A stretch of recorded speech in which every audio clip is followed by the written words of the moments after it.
Stoic's The Banner Saga is a beautiful and atmospheric game with a powerful soundtrack. The world sets up an emotional story with incredibly high stakes, where every decision feels supremely important. The Oregon Trail-like metastructure forces the player to make tense choices at every turn, and the combat scenarios are punctuated with refreshing mechanics that innovate in a rather stagnant genre. But the true ambition of the Banner Saga lies in the way these pieces fit together, and unfortunately, it's the larger puzzle that I struggle with.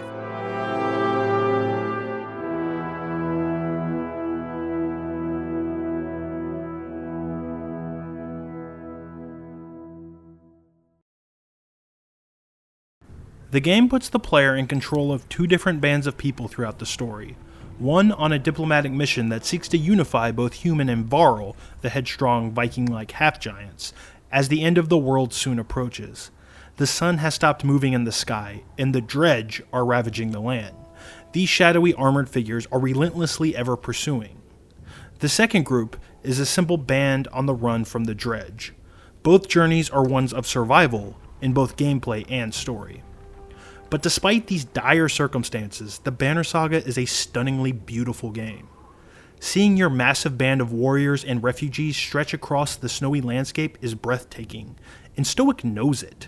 There are times when the game simply lingers for minutes on shots of people simply walking. The soundtrack by Austin Wintory of Journey fame captures both desperation and hope in these moments. This, and the gorgeous hand-drawn art and animation, often made me forget I was playing an indie game made by only a handful of people. Combat is where the Banner Saga shines most. Battle scenarios are your standard turn-based kill all enemies on a tactical grid, and you won't find much in terms of elaborate objectives or geometry here, but the actual mechanics of combat are what make it great. The smartest twist is that unit health is the same as unit strength. If a unit is almost dead, then they won't do much damage. It's so logical that I'm seriously surprised I haven't seen it before. Each unit also has an armor stat. You won't do much damage to an enemy's health if they have a lot of armor, but when you attack an enemy unit, you are able to select between damaging their health or damaging their armor. Whittling down a unit's armor can set up a later big attack on their health, but if a very strong enemy is about to get its turn, it might be worth it to immediately start chipping away at their health. Both options have their uses, but it all depends on the situation and the turn order. The other really clever addition is willpower. This stat is a depletable resource in battle that acts as a way to boost your combat abilities. Let's say your attack is just 1 damage shy of killing an enemy. We'll use 1 willpower to get that extra point of damage. 2 squares too far away from a pesky archer, we'll use 2 willpower to walk 2 extra steps. It's a versatile little stat that gives the player even more options in any given turn. And that's what's great about the combat system in the Banner Saga. In any given turn, I have several options that are all viable. It means I can always alter my strategy and adapt to new situations. It's legitimately refreshing. I never find myself getting into a combat routine, and I feel like I'm always engaging my brain. I also really like how the two different races you can bring into battle have such hilarious trade-offs. The race of Varl are so much stronger than humans that it might initially seem like a no-brainer using a full squad of these warriors.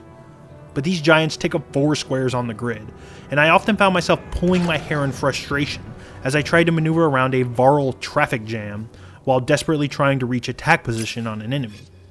Everything has a benefit and everything has a cost. The combat mechanics are so well tuned and balanced that I always jumped at the opportunity for a fight. But if there's one thing that keeps the combat from being flawless, it's an irksome design choice regarding turn order. It's that the enemy gets to alternate turns with the player regardless of how many units they have left on the field, the exception being 1 unit. Meaning, if the player has 6 units and the enemy has 2, they still get to act after every move. There's a couple of problems I have with this. First, it means that 2 enemy units is just as dangerous as 6. In fact, if you save the 2 more dangerous units for last, the fight could actually become more difficult.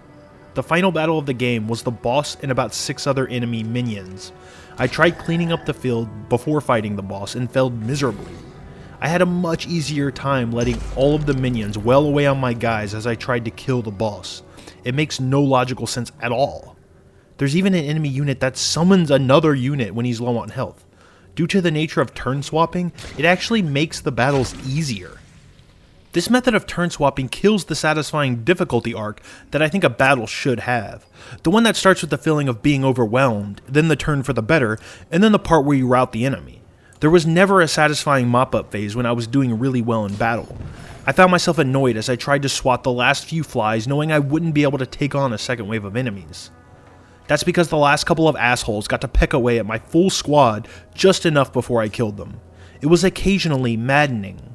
This turn order issue is a bizarre design decision for the tactical game that seriously left me more puzzled than anything. Combat is fun, but I never ended a fight confident from a decisive victory, even when I felt like I made a smart choice at every turn.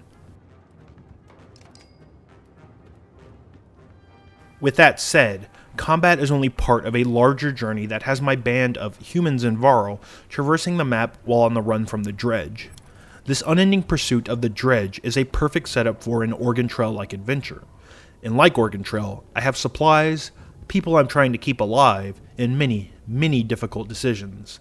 Most player choices happen during this traveling part of the game. These range from the handling of simple arguments to major story decisions. Do I let my followers pick some strange berries in hopes that I might gain a bit of food and a morale boost? Or will one of these berry munchers go crazy and end up killing my best archer? Do I knock out the young asshole king because I think he's sabotaging my peaceful mission of diplomacy? Maybe, but he's one of my best units in combat. Now what? Do I opt to spend money on buying a magic ring for one of my combatants? Or should I use this money to buy food for the group? These are the choices that are most difficult. Difficult not just because the stakes are incredibly high, but difficult because the outcomes ripple out to all parts of the game. A single decision can have a major impact on my combat strategy, the story, or the survival metagame. I like that Stoic wasn't afraid to make the player suffer, but something about the design felt sloppy, and I can't help but feel a little frustrated about how these pieces of the larger puzzle started coming together. The issue I had was in the seemingly random outcomes of the out-of-combat choices I was making. I constantly struggled with the results of decisions I had made, especially when I felt my choices were educated and well-reasoned. And we're talking consequences that would make George R.R. Martin cringe. If I shoot an arrow at an enemy attacking my friend, he lives. If I try to run over and knock the enemy away, my friend dies. This is harsh, and it fits the setting, but I have a problem with how this randomness in turn now affects the tactical game. A random narrative choice that had no real chance for logical reasoning could have removed one of my most precious units in combat. This unit could have been the backbone to all of my battle strategies, and now I'm punished because I chose one of two seemingly reasonable choices. There's a huge challenge when allowing for player choice in a game that both wants to tell a story and be a game driven by systems. If I make a bad decision in a purely narrative game like The Walking Dead or Heavy Rain, a character might die. The game isn't over, it's just the story I crafted with my choices will feel different, and more importantly, my own. I may be responsible for the death of a character I really loved, but I will still reach the end of my story. It's a sad one, but that's okay. Alternatively, there's systematic games. In XCOM Enemy Unknown, or a roguelike such as FTL, fail states are clear. If I make a poor choice, my best unit could die. I understand this before it happens, and I understand how it affects my gameplay experience when it finally does. XCOM is also very clear about how I ultimately lose the game, and my progress towards that fail state is not hidden from me. FTL is similar to the Banner Saga in that it also has an Oregon Trail-like structure. My choices are influenced by my desire to achieve my clearly stated final goal. I can gamble with risky situations, but I know when I should be taking these chances and when it's probably not worth it. The failure state in the Banner Saga is much less clear.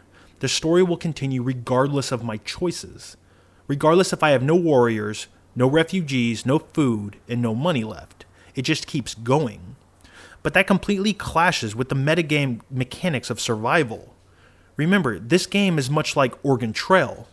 But I can run out of everything, and all that happens is I have a lower morale. And low morale only has a minor effect on my willpower stat in combat. So I trudge along with nothing, but what effect does it really have on me? I'm outnumbered in army battles, but army battles don't even happen in the last chapter of the game. So do these resources not even matter? Does it not matter that people leave my group? It's all really confusing. As far as I can tell, the only real fail state in the Banner Saga was potentially ending up in an unbeatable combat scenario. But this is a really awkward way to say you lose. You can keep replaying that battle with the frustration of not really knowing why you ended up in that situation in the first place. Did I bring the wrong units into battle? Did I level up my units incorrectly? If that character hadn't died in that random choice I made in the story, would I be more successful here? Is the decision I made hours ago the reason this is the combat scenario I'm stuck on? Is this fight just supposed to be really hard? It's a really frustrating and unsatisfying way to conclude a journey about survival. It works in a game like FTL because that's a roguelike. There's no reloading, but that's okay because the game is randomly generated, short, and meant to be replayed. But the Banner Saga is a long game that wants to tell a story. Maybe the developers don't really want a real gameplay fail state, and just expect the player to get through the story regardless of their choices. But isn't that at odds with the whole theme of the game? It makes the gameplay experience feel kind of like a jumbled mess. Now, there's a very real possibility that Stoic just wants me to feel desperate and confused, and ultimately like my decisions sometimes just don't matter. It's possible that they want me to feel like the outcomes are a roll of the dice. In reality, they can definitely sometimes feel that way, and that would be especially appropriate for a setting taking place during the apocalypse. But maybe my emotional response is just because some of the design is sloppy. Maybe I can't give credit to Stoic for every feeling I was having. I often screamed at my monitor right before a battle when I had no option to adjust my equipment or level up my units. I didn't even have the opportunity to look at a brand new unit that I may have gotten in the last story sequence. On one hand, maybe Stoic wants to simulate the feeling of unpreparedness when a battle springs out of nowhere. It might be justified in that case. But why couldn't the game have a pop-up explaining just that? Why? Why I'm not given this opportunity right before a fight? One little text box could explain so much of the intent of the developer. Instead, I have to chalk it up to sloppy game design. Also, the story wants me to believe the situation is life and death, where every ration matters. But if my characters in the story know about these towns and how far away they are, then why is the game not communicating this info to me? How am I supposed to make an informed decision about resources? If I spend too much money on leveling up my units and don't get enough food for the trip, now what? This seems like a decision with very real consequences, yet the game doesn't care to be clear about it. It becomes more frustrating than the desired tense. A few smart choices in regards to clarity, and Stoic would have made it much more clear about its goal in making the player feel a certain way. Feelings that fit the tone of the world in the Banner Saga. In the end, I punched out the drunk guy who was talking shit about me.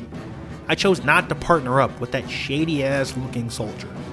I decided to level up my warrior in a very specific way, and I opted for more food instead of buying that powerful looking amulet. Did I make the right choices? Fuck if I know. Did my choices really even matter? I don't know. Would I have felt differently about the game had I made different choices? I don't really know.